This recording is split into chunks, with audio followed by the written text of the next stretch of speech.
Hi, I'm Bob Whitty with KPND in Sandpoint, Idaho. If I can be a fan of Skylight Books, LA's world-famous independent bookstore, from way up here in the Idaho Panhandle, then you can too from wherever you are. Visit the website, buy some books. You can even join their membership club and reap the benefits of supporting independent booksellers. Thanks.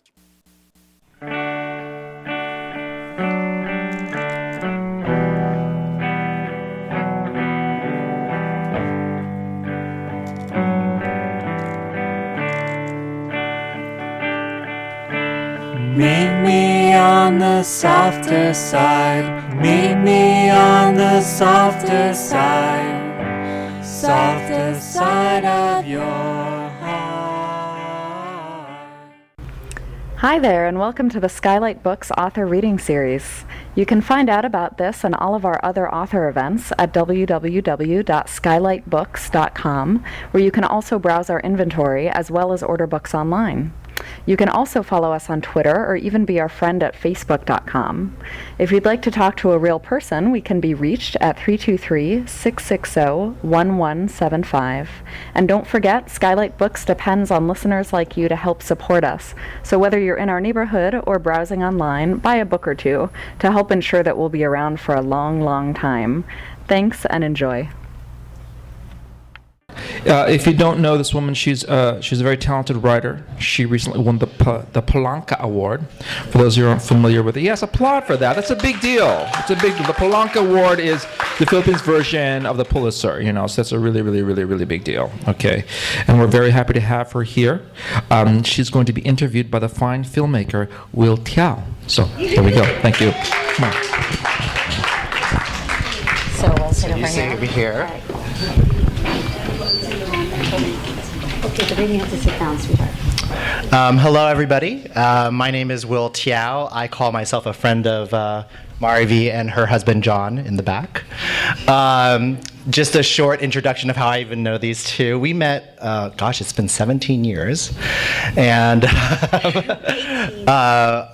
we were on a Fulbright scholarship to Manila. I'm not Filipino myself, but was studying there. And most of us who were Fulbright scholars were just out of college, very grungy. And here comes this fabulous couple who arrived, and we were all like, oh my gosh, who are these people? She looked like Miss Philippines, and he looked like Mr. Philippines. And we were all, really, kind of blown away by their suaveness. And over the last, 16, 17 years, we've gotten to know them pretty well.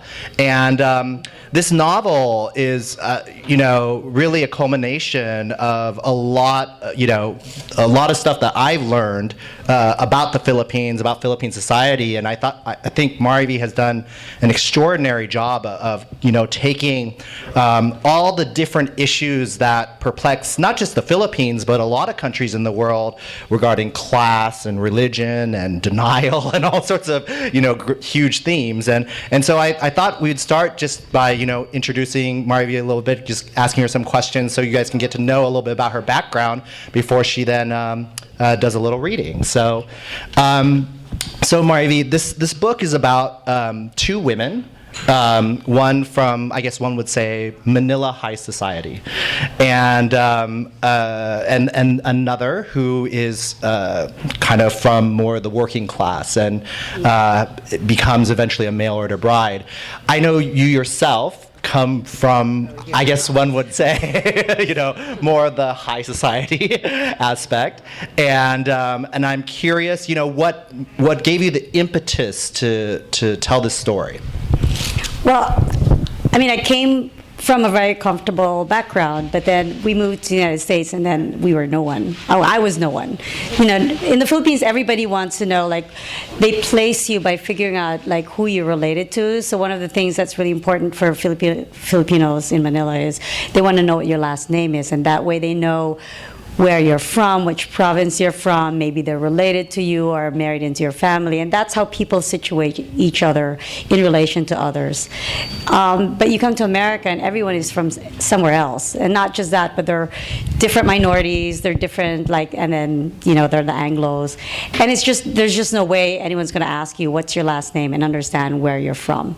So I wanted to capture that kind of being anonymous and kind of floating, and at the same time I wanted to understand how, people come to this country and they just, they find different things depending on where they were coming from, because whatever you experienced in the past kind of dictates how you're going to see everything in the present and the future. And I think that's kind of what I was trying to portray in the story. So one of the really rich things that comes out in the book is the depth of the characterizations, and I likened, at least when I lived there, and I hope I don't offend anybody by saying this, but the Philippines felt a lot like the Deep South to me. I mean, kind of the landed gentry families, and kind of the working class, and I thought, talk to us a little bit about some of these characters, and what was, where did they originate from? What was your idea behind each specific one? Let's start with the two main characters, Amparo and Beverly. In the case of Amparo, I guess she has the kind of context that's closest to what I was familiar with growing up. She went to, a private Catholic school. She grew up in a very conservative, relatively affluent family.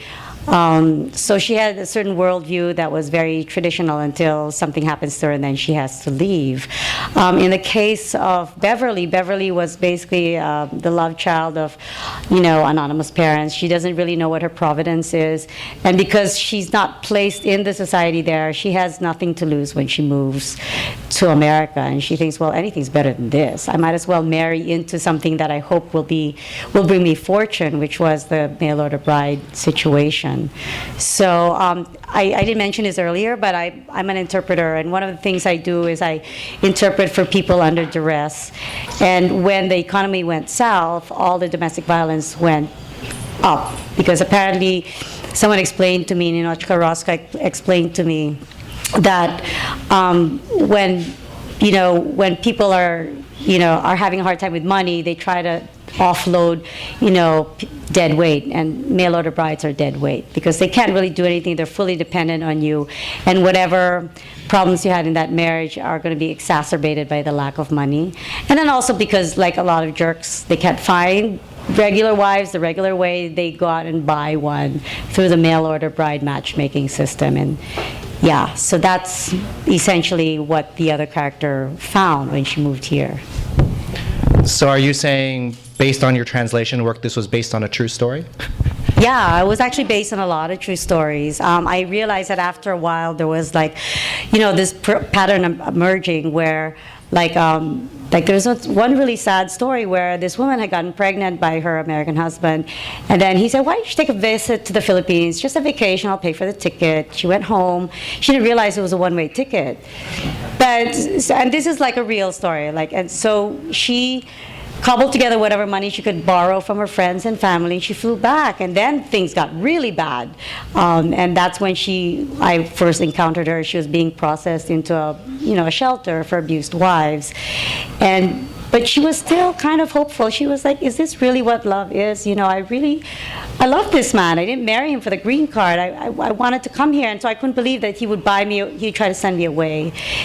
And so she was asking me these things and clinging to basically a friendly voice, and I would never see her again. And I said, well, yeah, this is the way it's going to be. You entered into, well, I didn't go into depth because she was already kind of feeling down. But I kind of knew it was not going to get any better anytime soon. So, yeah. So I don't want to make people think this book is a downer, because this is actually a very funny book. It's got a lot of hilarious moments and a lot of hilarious characters. And me personally, my favorite character is the character of Senora Concha. She's the mother of the high society Amparo. And honestly, she reminded me a lot of the Amanda Wingfield character in The Glass Menagerie. She just kind of lives in this kind of world that she's kind of created for herself. Talk to us. I mean, she has, to me, the best lines in the whole book. And I'm curious, kind of talk to us a little bit about the inspiration for that character. You had to go there. Okay. All right. So, well, my mother's family is they're the master of the one-line put downs. So like, they're just really good at stuff like that. So I grew up like listening to all these zingers, and I was like, wow, one day this is going to be really useful. So, plus they're all really good, like with the cigarettes. Like I grew up thinking that only women smoke, because only the women in my family smoked. So the first time my dad picked up a cigarette, I actually laughed at him. I thought he was gay. No offense. But anyway, so yeah, a lot of the mannerisms and the, some of the one-liners are, pulled off or adapted from my mom's family. Yeah. Well, I know your mom's in the audience tonight, as is the rest of your family. And so, well, without further ado, maybe we should listen to a couple of chapters of the book. Not chapters, pages. Pages. Everyone's really worried now. And so, do you want to kind of set up? Well, the first thing you're reading is the beginning of the book, so there's no need to set up because people will know. So I'm going to stand. Go for it. Yeah, and then maybe you can. I'm going to take over. Awesome. Thank you. So I'm going to try to do this without glasses because I'm vain. But if I falter, I'm going to put them on. So I'm sorry. So this is in December 17, just before Christmas, 1996. Yeah. Marcela was barely thinking when she took a knife from the plate of mangoes and stabbed Senora Concha in the chest. Her thrust lacked direction, so the blade glanced off the collarbone and tore a shallow groove down the capacious bosom before coming to a stop 2 inches above the right nipple. The wound was messy, but hardly fatal. For once, Senora Concha was speechless, not just because there was a knife wobbling under her nose, but from utter disbelief that her longest-suffering servant had attacked her. Feeling faint at the sight of her own blood, she fell back against her chair and gazed up at the chandelier. Through the fog of pain, she realized that the chandelier's crystal teardrops desperately needed a good dusting. She would have a less surly maid deal with it later. Meanwhile, her hand scrambled over the table like a demented tarantula toppling a glass of calamansi juice and a coffee cup in its wake while groping blindly for the servant's buzzer that sat on the table next to the ashtray. Wandering blindly onward, it pushed the Capiz ashtray off the table, which was slowly drowning in blood, caffeine, and citric acid. Finally, her fingers found the buzzer, and she pushed hard. Ding dong, hello? It was the best buzzer a Manila matron could buy, and the one with the least vulgar summons. A doorbell, followed by the suggested response. Ding dong, hello? Trining the laundress emerged from the kitchen and shrieked upon seeing the lurid stains on the newly ironed table linens. Diyos ko, what happened to the senora? She looked from her stricken mistress to the cook. Marcela, what did you do? Marcela ignored her, staring fixedly at the senora's lavender robe, where the knife had grown a rapidly blooming corsage of roses. Trining was something of a recluse who preferred scrubbing soiled underwear to serving at table because Senora Concha habitually mocked her lazy left eye. The eye strayed from its pair whenever Trining was tired or agitated, and given the frequency with which her employers changed clothes, drifting was a daily occurrence. Seeing Senora Concha in such disarray made Trining's wayward eyes swing like a pendulum so that she clung to the doorframe, dazed. The view from her one good eye suggested that Marcela, standing so calmly amid the gore, was caught up in some kind of trance. Kinulam siya, Trining gasped, declaring to no one in particular that the cook had been bewitched. The senora already looked dead. Addled by her fickle eye and an apparent murder, Trining fled screaming to the servants' quarters. Her shrieks penetrated the air-conditioned confines of the bedrooms upstairs, interrupting Yaya Esther's attempts to dress Senora Concha's 2 grandchildren. The nanny had herded 3-year-old Nico into his older sister's room, intending to get both children dressed and fed before the family driver came to take them to school. Barely 5 feet tall and bony, Yaya Esther flitted about her young wards with the nervous energy of a sparrow.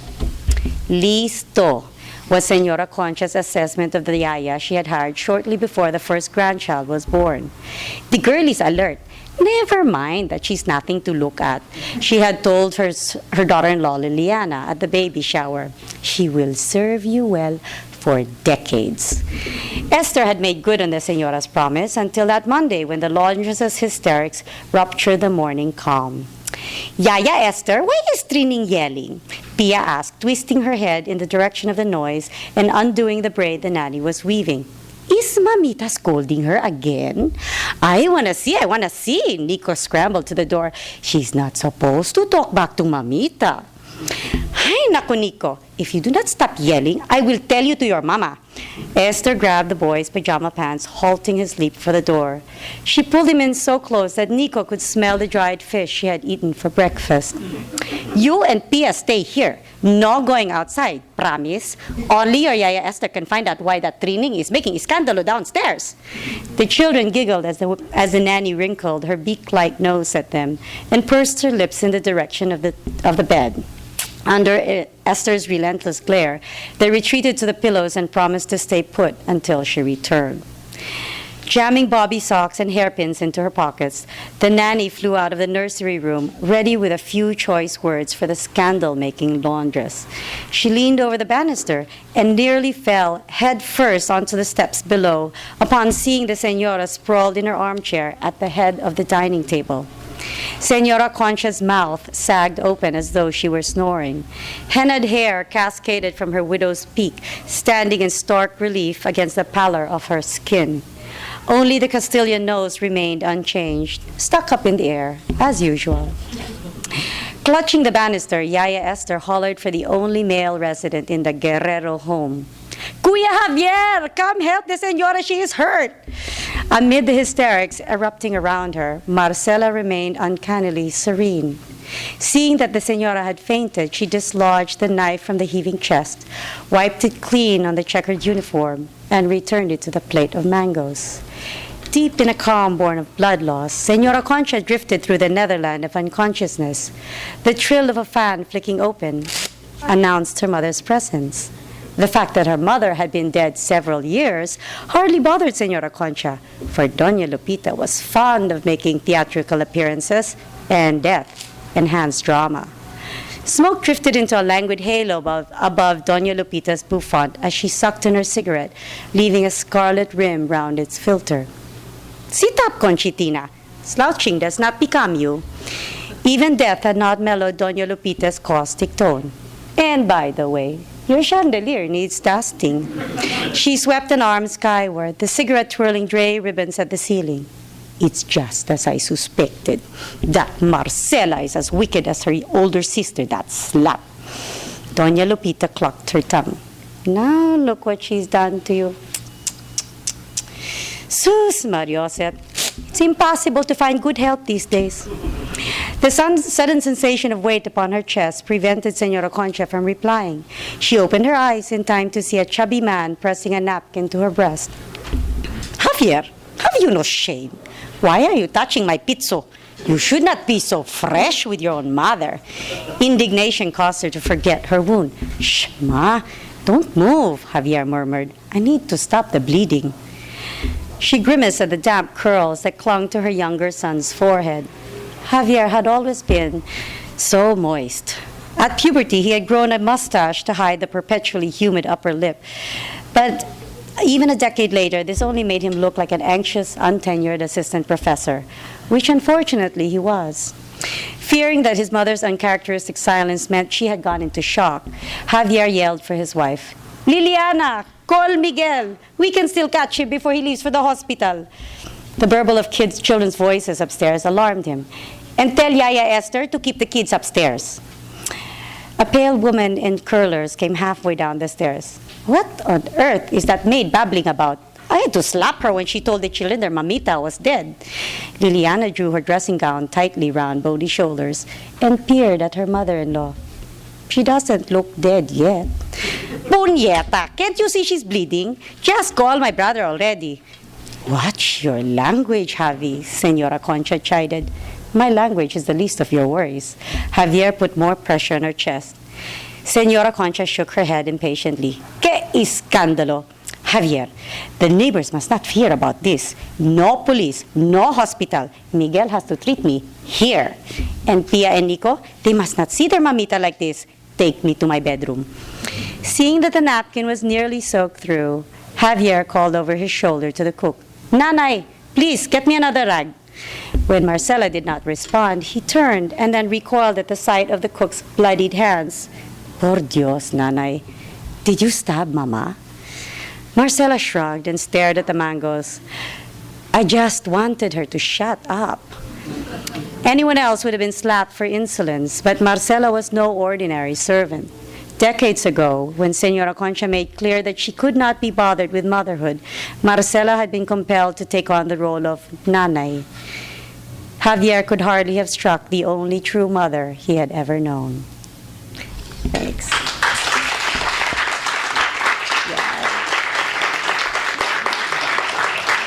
Go to the next one? Okay. So you're going to read another selection? I'll read another one, slightly happier. Yeah. But it takes place in a cemetery. So I wanted to add some kind of context to this. Day of the Dead, All Souls Day, is kind of like Memorial Day for Filipinos, except it happens in a cemetery. It's when people like descend by the droves. Tens of thousands of people show up at the cemetery with their boom boxes and their barbecue, and they essentially camp out on the tombs and they party for 24 hours. So it's a huge, huge thing, and it becomes this kind of carnival for the dead. And so this takes place in the cemetery on the Day of the Dead. Beverly, the poor girl who becomes a mango bride eventually, is arriving at the cemetery. Her mother has passed away 10 years earlier, and she's decorating the tomb. And she meets another girl who has lost her parents. So this is what happens. Alfonsa looked Beverly over, her gerbil-like nose twitching with perennial allergies. You look like you haven't had breakfast. Ito, this pandesal was made this morning. She held out a bag of rolls. Also, I think you've lost weight. Are you in love? Alfonsa's large eyes twinkled above a raisin-sized mole perched on her right cheekbone. Who is your novio? Wala. I don't have a boyfriend. Beverly blushed, anticipating the usual jokes about her uneventful love life. Mama taught me not to trust men, Iha naman. They're not all bad. Alfonsa clucked. All you need is one good. A minor commotion at the end of the columbarium stopped her mid-sentence, her mouth forming a startled "oh." Turning around, Beverly was surprised to see a vaguely familiar girl smiling as she walked toward them. The girl wore a canary yellow sundress and silver hoop earrings. She carried a sheaf of long-stemmed roses in one arm, like a newly crowned beauty queen. Madre de Dios, can it be? Aling Alfonsa whispered, yes, it's Lisa. Lisa Patane. The girl in question had been orphaned 7 years earlier when her parents had perished in an apartment fire. Their charred remains had been buried together in an extra-wide niche just above the one that Clara, Beverly's mother, occupied. Like Beverly, Lisa had been forced to forego a college education and find a job after the tragedy. The two orphans had quickly bonded, and Beverly looked forward to their annual reunions when the irrepressible Lisa would spend hours, literally, describing her latest romantic escapades. But today, Lisa seemed different, regal almost. She sauntered forward, a clear path opening before her, as people stepped aside to gawk at the man following in her wake. The gray-haired foreigner stood a head taller than everyone else, long of chin and short of neck, mirrored sunglasses perched on a bulbous nose. As the couple came closer, Beverly noticed the sweat crescents that darkened the armpits of his Hawaiian shirt, the Bermuda shorts that bared thick calves covered in pale fur. She wondered where Lisa, who worked the cosmetics counter 6 days a week at Shoe Mart, could possibly have met this man. Beverly! Long time no see. Lisa's voice was higher pitched than usual, her English broadened by an accent Beverly only heard in American movies. Kumusta na, Lisa? Beverly greeted her friend, insisting on Tagalog. Who is that old man? Was he a friend of your parents? Lisa's giggle pealed like a church bell run amok. Of course not, ikaw talaga. Lisa pinched Beverly's arm, switching to Tagalog. You know the Kano. They always look older than they really are. Honey, what did we say about talking Tagalog when I'm around? The man's tone was petulant. Honey naman, it's so hard to do that when we're in Manila. Lisa offered the man a pout. Scarlet lips just leveled to his chest. Don't you worry, love. When we go to America, I will speak English to you all day, every day, just for you. Okay? As she winked at Beverly, her eyeliner left a blue smear upon her cheekbone. Beverly, I want you to meet my fiancé, Lydell Kincaid III. Fiancé? Beverly could barely hide her disbelief. How could Lisa have found a fiancé to provide the happily ever after ending that her mother Clara had promised her? Did her friend's two dead parents pull greater weight among the gods than her never married mother? You didn't even have a boyfriend when I saw you last year. Lisa shrugged, slinging an arm around Lydell's hips. When it's true love, there's no point waiting. Right, hon? She looked up at Lydell, who puffed out his barrel chest. You betcha, sweetheart. Lydell jerked his hand at Lisa and clicked his tongue. This here is my girl. I knew it the minute I saw her standing there, holding all my letters tied up in a red ribbon.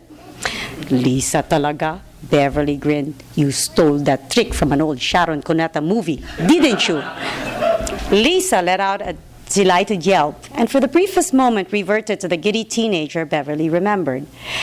Recovering quickly, she chirps, Beverly's being silly. She thinks magic only happens in the movies. Lydell took off his glasses, looking Beverly over as though she were a used car. I wish you told me you had such pretty friends, Lisa. If I'd known, I'd have brought Hank along. He leaned close enough to Beverly to smell mint from the gum he chewed. Hank's newly divorced, too, you know.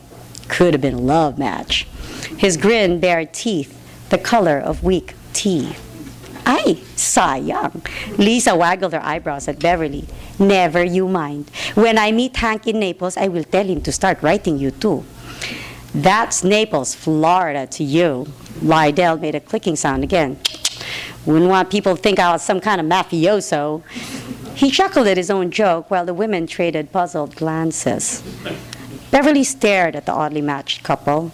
Lydell looked to be twice Lisa's age and more than double her weight. And yet she had never seen her friend so ecstatic, nor for that matter so vividly made up. Plum rouge conjured cheekbones and Lisa's round face, and crimped lashes glinted indigo in the morning sun. Quelling her skepticism, Beverly asked, So, how did you meet? We were pen pals for 6 months on Filipina, sweetheart. He came to visit me 3 weeks ago, and it was instant magic. He took me to dinner. He bought me flowers. He even bought me this dress. Can you believe it? And it was so easy. I gave my pictures to this international dating service, and in 2 weeks, I got letters from 3 different men. She pinched her beau's forearm. But Lydell's letters were special. He's a stenotype reporter. At court, you know. Stenotype reporters, they have to write all the time. Wow. Beverly fixed a smile on her face, unsure what exactly a stenotype reporter was. So when's the wedding? We'll do it in Florida. I wanted Sana to have a church wedding in Manila, but it is too complicated. Did you know that you have to ask permission from the Archbishop of Manila just to marry a foreigner?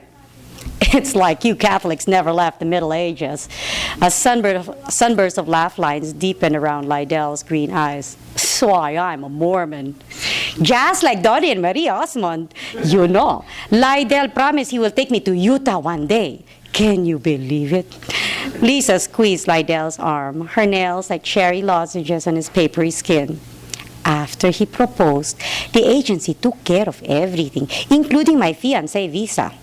I quit my job so I could show Lydell around the country before we leave. You know, when Lydell asked me to marry him, he showed me pictures of his house in Florida.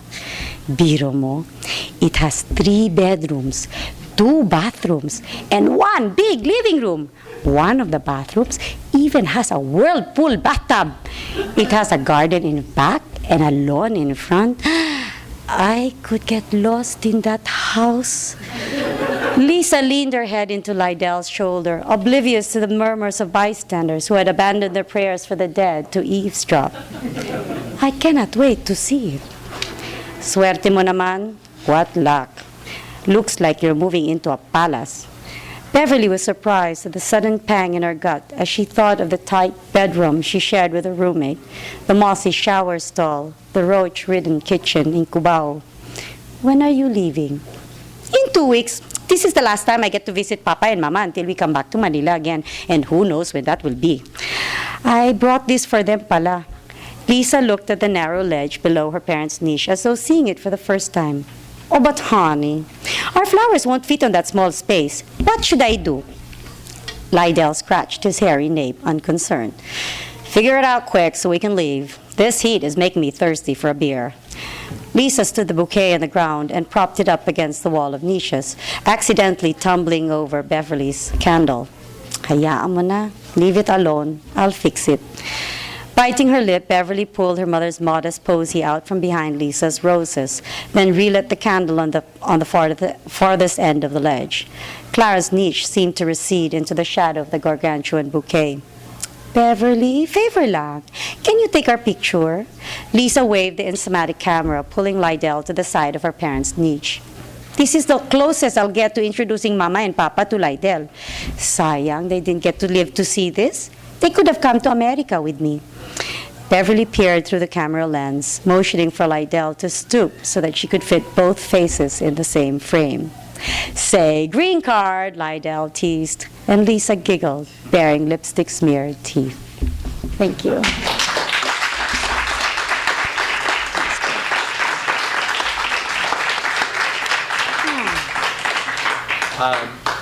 One thing, another piece of context, who exactly is Beverly named after? Oh, yeah, she's named after the hills. Her mother wanted her to have like a happier life, so she named her, and she was like a fan of American movies. So when she gave birth to this child, she's like, you are going to have a happier life, and I'm going to call you Beverly, like the hills where all the movie stars in America live. So... All right. Well, Marivi's going to be signing some books, but before she does that, I thought we would open the floor to questions if anybody had any, questions, thoughts. I'm not sure if anybody's had a chance to read the book. It just came out a few days ago, so. Yes, John. So my favorite character is actually Doña Lupita. Oh, her. It's lovely. She So is. who was she inspired from? Who was she inspired from? Or You're really trying to get me into trouble, but yes. Again, the book is dedicated to my mother's family. So, but I want to make it clear, it's just the gestures, some quotes taken out of context. Pretty much that, yeah. Yeah. Yes. Can you talk about how long it took you to write the book and maybe the whole experience? Well, when I first started writing, short fiction for grown-ups, because my first 10 books were for children, I wrote a series of short stories which were really, kind of gothic horror. The title of it was Spooky Mo, which is a really bad pun, and it's a really rude pun, and only the Filipinos get why it's funny and kind of vulgar at the same time.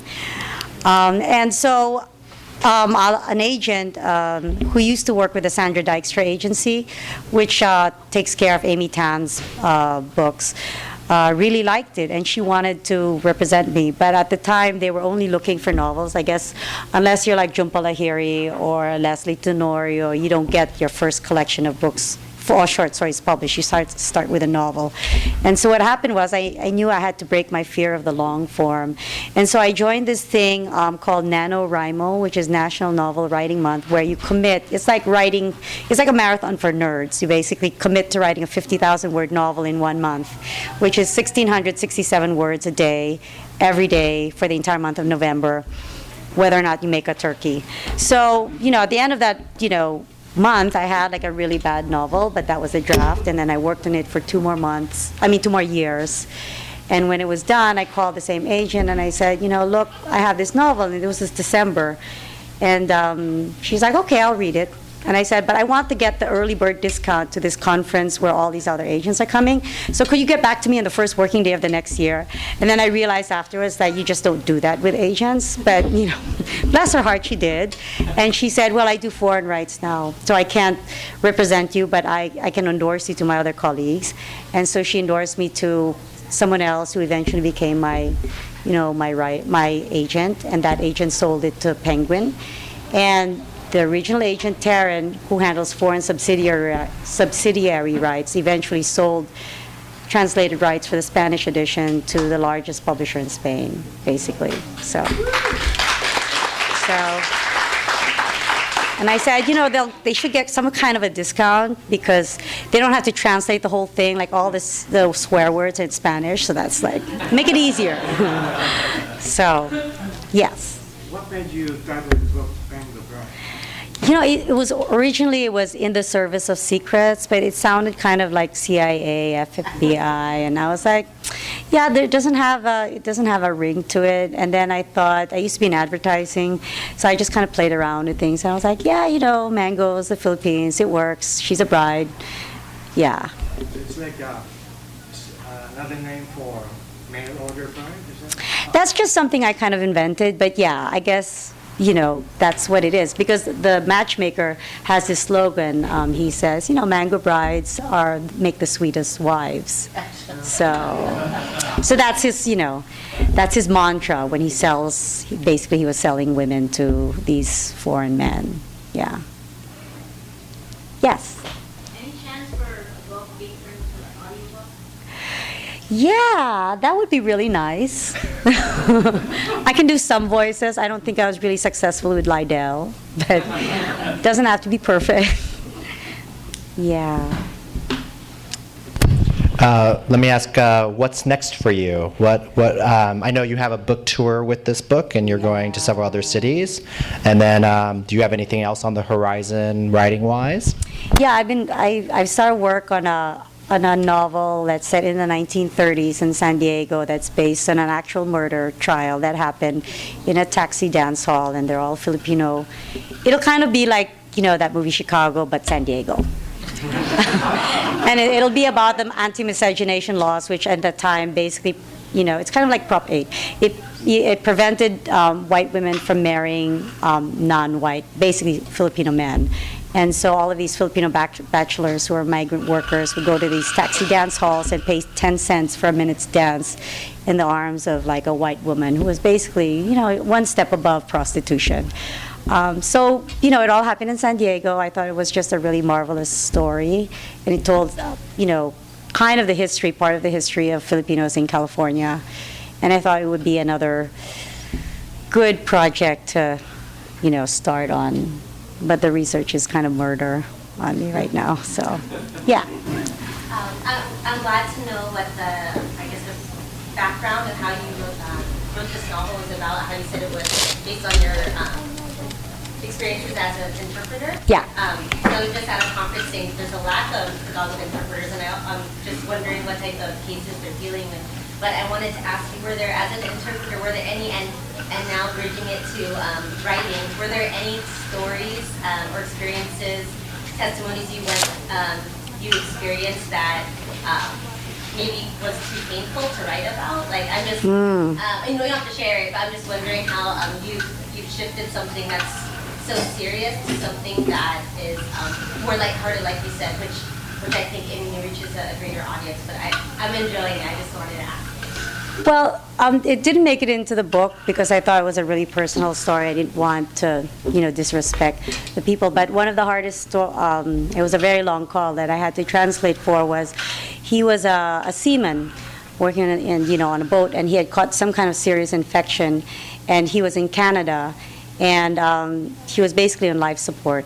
So that call was like a 5-person conference call. I had the social worker, the grief counselor, the soon-to-be widow in Manila, the doctor in the emergency room, and myself. And we were all there to tell the woman, he wasn't going to make it. He was already a vegetable, and there was no time for her to get her visa approved to see him before he passed. And that was really hard because, everything went through. It must have been like 4 a.m. in Manila.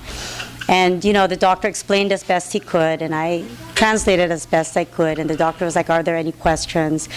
And she said no. But as soon as he hung up, that's when she started to cry. She was like, and there were these heaving sobs. And we were like, "Well, are you alone?" And she was like, I have someone. But it was her 12-year-old son. That was a really, really hard call. Yeah. So, things like that. Like, my day job is really interesting. I hope I don't get fired from it with this novel. That would not be convenient, but yeah. Yeah. Any other questions? Yeah.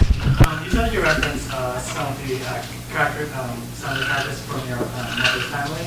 What do they think about the novel? Let it go already. Should we interview them right now? Yeah.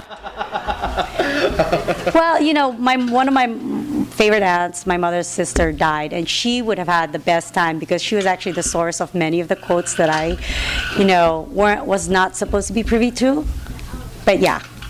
So she was a source of a lot of gossip, which is not to say that everything that came in is family gossip. Just be clear. Yeah. All right, Noel. Okay. I'll hand the microphone back to you. Great, thank you. Let's give her, a round of applause. That's really. And thank you, Will. Thank you very much, Will, for your work. You've been listening to the Skylight Books author reading series. Don't forget that you can check out this and all of our other great podcasts at www.skylightbooks.com. Today's music was provided by Fragile Gang. You can check them out at MySpace, Facebook, and the iTunes Music Store. Thanks for stopping by, and we hope to see you soon.